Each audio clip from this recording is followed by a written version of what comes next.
On this edition of City Focus, the Historic Preservation gets a new survey of the Historic District. It's the last chance to get your 2020 Bird Supper tickets. Find out how you can get a truck into the Food Truck Thursday event. And we have Aaron Strickland in studio to talk about the 2020 Azalea Festival. These stories and more on this edition of City Focus.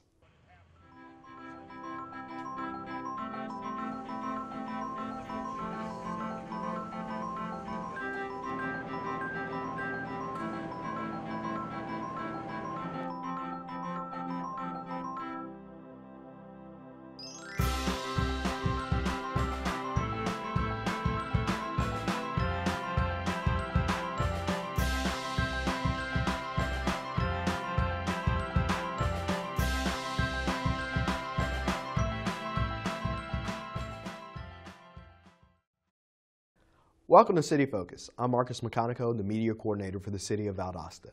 This is the third episode of City Focus in 2020. City Focus is your source for what's happening in your local government. Here are the most important topics that are happening in the city. Fill it up. You'll leave a little bit of room for air. This is actually a 100 milliliter bottle without touching the inside of the lid.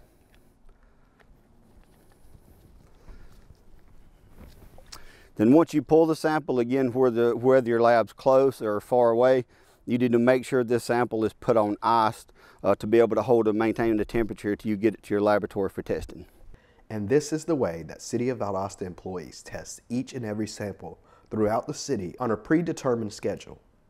Precautions are taken so samples are not contaminated. You want to make sure your bottles are sterilized. Most of the time when you pull bottles or when you order them, they come sterilized and they come where you have to open them. A lot of times there's a misconception that you just take the bottle, put your hand down in the water. That's not true. You actually need to be downstream of the bottle in your hand itself. So typically you would use gloves and have a sterilized bottle and then insert the bottle downstream. That way there's no way you can contaminate the water above it. Sampling procedures, you can find them on EPD's website, and then the testing procedures we use is in standard methods as well to test for fecal coliform and E. coli. Each employee that completes the testing is trained and follows standard methods that is approved by the American Public Health Association, American Water Works Association, and the Water Environment Federation. They're trained on how to pull samples.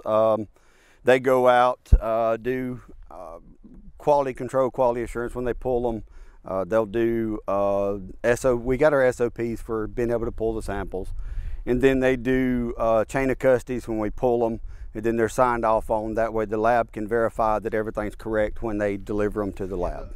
The Utilities Department gathers and gives as much information as possible in reference to waterways in and around Valdosta. We are testing the creeks, we are testing the river. We do testing periodically depending on the month, depending on the location. We try to provide as much information as we can, and we do a lot of sampling to be able to make sure that we can tell people that we are testing the waters and the streams around the city. Valdosta Main Street is gearing up for Food Truck Thursdays during the 2020 season. Our first food truck event of the 2020 season is going to be on March 19th, which is just a few weeks around the corner. We're almost full of trucks. We do have a few spaces left. So the best thing for anyone who has a food truck and is licensed and has all those things that you need to have to be here is to go to our website, valdostamainstreet.com. There's a tab that says Get Involved. If you click on that tab, it'll give you all the links to everything that you're going to need in order to fill that out and get it to us as quickly as possible. Each Thursday, there's a limited number of trucks that can fit into the lot. And Main Street also tries to bring a variety to give everyone a choice. The first food truck is on March 19th. There is no deadline for trucks to sign up. We take those all year long because we always try to do different trucks every time, so we like to keep it mixed up. So we keep a variety of applications on file and kind of pull from those. We also listen to They are also on the lookout for specialty trucks that members of the community would be interested in. One of the things that we've gotten as far as feedback goes is people want to see more specialty trucks. I don't know that we have a lot of those around here, but it is something that people are looking for. So we had a lot of requests for vegan options. We had requests for sandwiches. We had just specialized Italian, things like that. So if anybody knows anyone or has any trucks or even is about to start a food truck business, definitely reach out and let us know. For more information, contact Valdosta Main Street.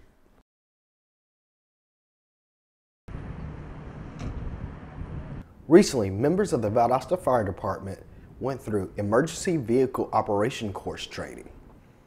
The training is for members of the Operations Division that are drivers or inspired to one day be drivers of a fire engine. What we got going on today is our EVOC training, Emergency Vehicle Operation Course, what all drivers or aspiring drivers will go through. 106 members are expected to go through the training. The purpose is to ensure that drivers can make the maneuvers so everyone is safe when getting to an incident. Running emergency calls, we got to be able to maneuver through traffic without hitting anybody or causing any further damage to our apparatus or anybody on the streets. And to the citizens, man, it allows us to get to whoever's in need in a timely manner. For more information, contact the Valdosta Fire Department.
The Zaya Festival is one of the largest events in Valdosta each year.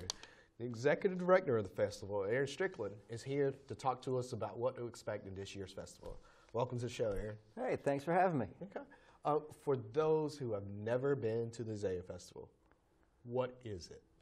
For those of you who have not been to the Azalea Festival, you've been living under a rock. No, I'm kidding. But literally what it is the area's largest regional arts and crafts festival. In my opinion, south of Macon, north of Tallahassee, from Alabama over to the coast. Mm-hmm. This is going to be my 9th year running the festival, and whenever I first started, it was my goal to make it the biggest draw within about a 2 to 3 hour radius, and I think we've done that. Yeah. It is just a full 2-day weekend. It's going to be March 14th and 15th of arts, crafts, entertainment, food, fun, and a whole lot more. Yeah, it's always a fun time. I enjoy it each and every year. How does this happen each year? Who helps organize it? Who's all involved in making this event happen? Well, for me, it's a year-round planning process. Yeah. I also work with a board, and we meet with those folks once a month and just talk about ideas and stuff and just ways to make the festival bigger and better than the year before. And each year we've been able to do that, whether it's by adding more entertainment, adding a few more vendors each year, or any expansion on anything that we have going on. Yeah. I typically give them the month of April off, and sometimes May, but then usually by May or June, we're ramping up, crunk back up, already talking about the next year's festival. And actually, we're already working on the vendor applications and everything for next year's festival right now. So it's a year-round planning process. I never get, a month off with it and everything because I'm always, taking care of all the paperwork and the thank you letters to sponsors and all those sorts of things. Yeah. And it's a lot of work that goes into it, a lot of planning and prep. But once we see it come off, usually without a hitch, knock on wood, it's very satisfying, to see that happen. It means a lot to a lot of people, and it means a lot to our area because it's a major economic booster to this area. Because we have patrons that come from as far away as the Carolinas, Alabama. We've had some visitors from New York, Michigan. We've had vendors that come from as far as North Dakota. Yeah. So it's literally a huge draw. It's a big boost for our local economy, hotels, restaurants. Even though we have a food court, people don't eat every meal at the food festival. Court. For the weekend. So, they're visiting our restaurants, staying in our hotels and stuff like that. And we're just really, proud to be able to offer this to the community every year. You talk about this being a big economic boom to the local area and how big the festival is. How many people typically show up to the festival each year? We don't have a single point of entry, so I can't give an exact number, but from the size of the park and from the way that the turnover happens throughout the day, we've estimated that for the 2-day weekend, there's anywhere from 25 to 30,000 people that visit Drexel Park, over the course of the weekend there. And it's, it's a lot of people. Yeah, exactly. But we offer a lot to them as well. I mean, it's going to be over 200 arts and crafts vendors. There's going to be 6 different stage areas of entertainment. On Sunday, there's going to be a classic car and bike show. On Saturday, there's a little pet contest sponsored by Bark. And there's just, so much going on. The Paul Bunyan Lumberjack show that's is coming back. People love it. And the Disconnected Canines, that show's coming back. The Falconry Forever, the Birds of Prey demonstrations, those are coming back. And Saturday, we're going to have a band, 41 South is going to be out there, Tanner's Lane on Sunday. And just so much going on. Again, the Classic Car and Bike Show sponsored by a dedicated motorcycle company. And there's something for everybody out there. And even if you don't want to spend money buying food or buying anything from one of the vendors, you know what? Take your own sack lunch out there. Sit down, listen to, watch Enjoy the shows. the music, watch the shows. Admission's free. You can go out there, eat your sack lunch, listen to a band, go watch the Canine show, Lumberjack show, and you could easily fill up a day, for free. Or, if you want to get a head start on some Christmas shopping for next year, we've got, over 200 arts and crafts vendors. A lot of those items that they make are handmade. So, even I walk around and I'll buy a thing or two. A birthday present for my wife, or looking ahead, a Christmas present for my dad, or something like that. And it's there again. It's just a real great, fun-filled weekend for everybody. Okay, remind me again when this year's festival is. It's going to be the second weekend of March 14th and 15th. 10 to 6 on Saturday and 10 to 5 on Sunday. Okay. And are you full with vendors? Are you still looking for vendors? We have just a few, when I say few, I mean probably 20 or fewer spaces left. And it usually fills up about this time. And our entertainment is totally booked. And again, just a few vendor spaces left. So if you want to be a vendor, you can go to azaleafestival.com. Or you can email info@azaleafestival.com. Gotcha. Or you can call the festival phone at 229-269-9381. Okay. Any last words about this year's festival? Anything new we're going to see? You talked about the 200 plus vendors and some of the old favorites. Anything new we're going to see this year?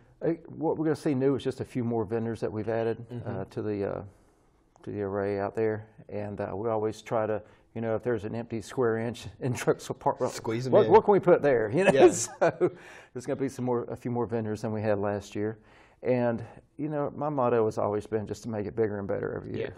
And we've been able to do that so far, and I don't see it slowing down anytime soon. This is going to be the 20th annual.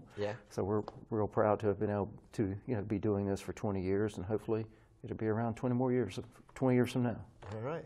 Well, Aaron, I appreciate you coming on, talking about the Azalea Festival. We invite everybody to come out that second weekend in March and enjoy their weekend at the Azalea Festival. And we'll be back here at City Focus. Valdosta Main Street is encouraging everyone to visit downtown Valdosta during the month of February for its Love Downtown Valdosta events. Love Downtown Valdosta is a month-long promotion encouraging people to shop, dine, and explore locally. For every $25 spent in downtown during the month of February, you'll be entered to win up to $250 in downtown giveaways. Welcome back to City Focus. I'm here with Jason Brown, and he's going to talk to us a little bit about the South Georgia Film Festival. First of all, what is the South Georgia Film Festival, and when is it? Absolutely. So, South Georgia Film Festival. This is our 4th year. It's a collection of panels and films and parties that we throw here in Valdosta to celebrate the art and industry of film. Film is a huge part of the Georgia economy right now, and whatever we can do to bring that to Valdosta, we want to do. So, For the last 4 years, we've been bringing filmmakers as well as other professionals to come to town to show their work and to talk about how we as a community can be a part of this industry. Yeah, and this is my, I think, 3rd year being involved with the film festival, and I'm a part of the board. You're the president of the board. Well, yeah, I'm the president of the board, but the city is also sponsoring a panel this year, as well as last year. This is, once again, South Georgia's trying to get in this film industry. Yeah. Atlanta's blooming. Oh, yeah. And I guess, what type of things are people going to be, I guess, what kind of films are people going to see? Sure. Here? So one of the things that we're really excited about, and we expanded last year to be able to include feature films, which are more along the lines of what people see at home. And this year we have 5 great feature films, one of which is called Speed of Life, which features people that you've seen on The Handmaid's Tale and Emergence and other TV shows that are on all the time. We've got a documentary called Dusty Grooves, which is about vinyl records. We've got a couple nice vinyl record stores here in town. Cool. We have movies that people would see, you know, if not on in the theaters, then they would see on Hulu or wherever else. Yeah. So that's the thing that we're really excited about. These are films that people might run across and not think anything of it, but we're going to give them a chance to be able to see it in a communal atmosphere with other people. That is a big part of what we do, to be able to bring filmmakers to town and show them what we have to offer. The other thing that we do, like you were talking about, the city is sponsoring a panel from the folks from the city of Columbus.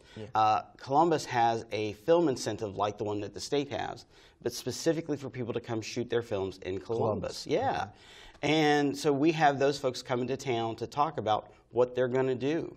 And we're real lucky again this year. The State Film Office is sponsoring the Georgia Production Partnership to have their regional meeting here at the South Georgia Film Festival.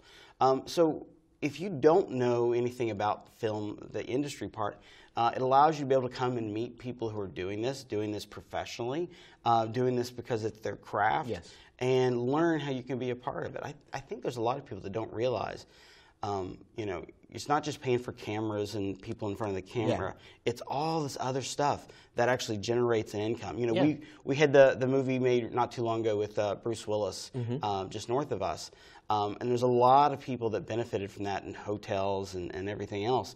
And I think until people are able to engage with that and know how it works, they're missing out. And the movie industry is a clean industry. Absolutely. They're typically, when a movie comes in, they leave the place better than they came. Absolutely. Have you been to Brunswick since they cleaned up the whole downtown for the Ben Affleck movie?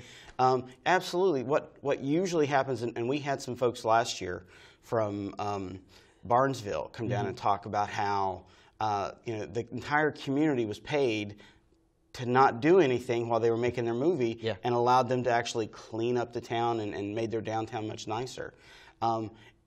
The film industry isn't, they aren't polluting. They tend to clean up after they're gone, and when they don't, they give you the money to clean up for it afterward.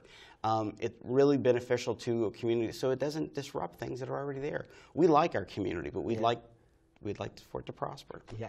Now, you talked about the features. There's tons of shorts that are going to be. Tons of shorts. Oh, absolutely. Now, for someone who is looking for something to do the first weekend in March, what do you say to them to encourage them to come out here to the film festival? I say 3 words: Georgia Beer Company. So we partnered with Georgia Beer Company again, and we're going to be able to shut down the street there in front of the brewery. We're going to have a big party there to celebrate that first night. And if somebody that's not really sure what they want to see, come out that first night. We'll have posters up. We'll have a lot of the filmmakers there. And on top of that, Georgia Beer Company is making a beer just for us. So you get a ticket, you come through, and they're going to hand you a beer with our logo on it, and it's specially made for us. And it's called the MacGuffin, which is a Alfred Hitchcock joke. So, okay. Well, how does we talked about how the city could benefit by getting involved with the film industry. Now, you're a professor here at VSU. Yes.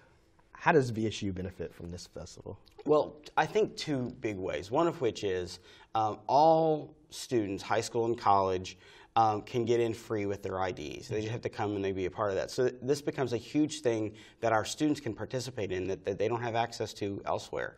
If they live in Atlanta, that's great. They have access to the Atlanta Film Festival if they pay for it. Here, we're able to have them be able to be a part of that and be connected to these visiting filmmakers as students here at VSU. On top of that, we want to be seen throughout the Southeast as a place where film is happening. And if other faculty are looking for a place to go and they're like, well, does this school support film? Does this school support the economy? They can see what we're doing and be able to be a part of that. Valdosta State is an engine of the economy, and we need to find new and exciting ways to be a part of that. And this is one more way that we can do that. Okay. Well, we're all excited. Great. We're the first weekend in March. I'm looking forward to it. Hopefully, last year I had some family issues, couldn't be here the entire weekend. Well, you were having a family. But this year I'm excited to be here all weekend, and we're excited for the South Georgia Film Festival first weekend in March. We appreciate you so much, Marcus, and we appreciate all of you. Thank you. All right, and we'll be back here on City Focus. The 2020 Bird Supper, sponsored by Lowndes County Board of Commissioners and the City of Valdosta, has been moved to February 26th. The event remains at the Georgia Railroad Depot in Atlanta. It gives the chance of local businesses, professionals, and government personnel to travel to Atlanta to meet with state officials for dinner of quail and conversation about local issues. Tickets may be purchased for $50 each at Valdosta City Hall or the Lowndes County Judicial Administrative Complex. For more information, contact Lowndes County Public Information Officer Paige Dukes at 229-671-2400 or City of Valdosta Public Information Officer Ashlyn Johnson at 229-259-3548.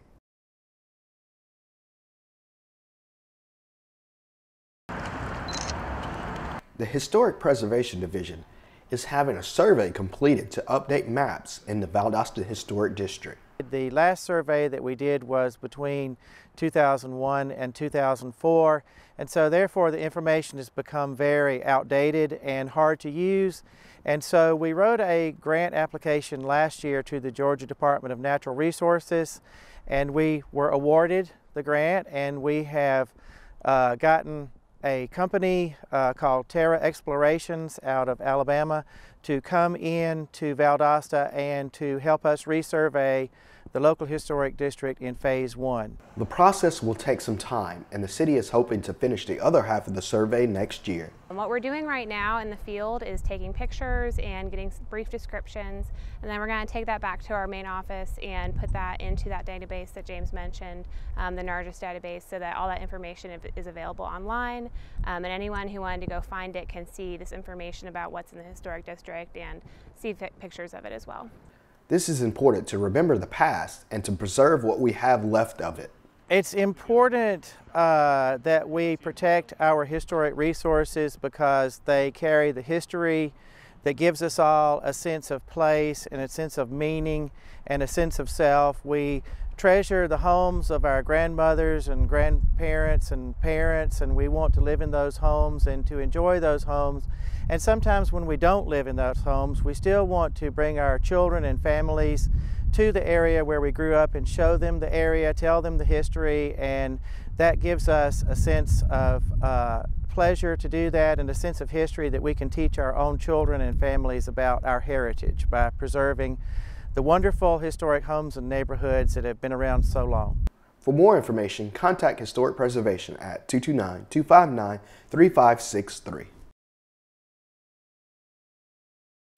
Early in the show, we discussed the Azalea Festival, one of the largest events in Valdosta each year.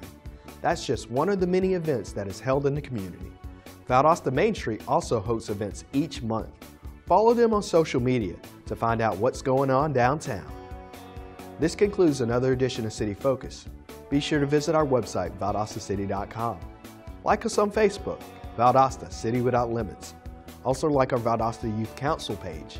Follow us on Twitter at City of Valdosta, and subscribe to our YouTube channel, Metro 17 Valdosta, to watch City Focus on demand. Thanks for watching. We'll see you next time here on City Focus.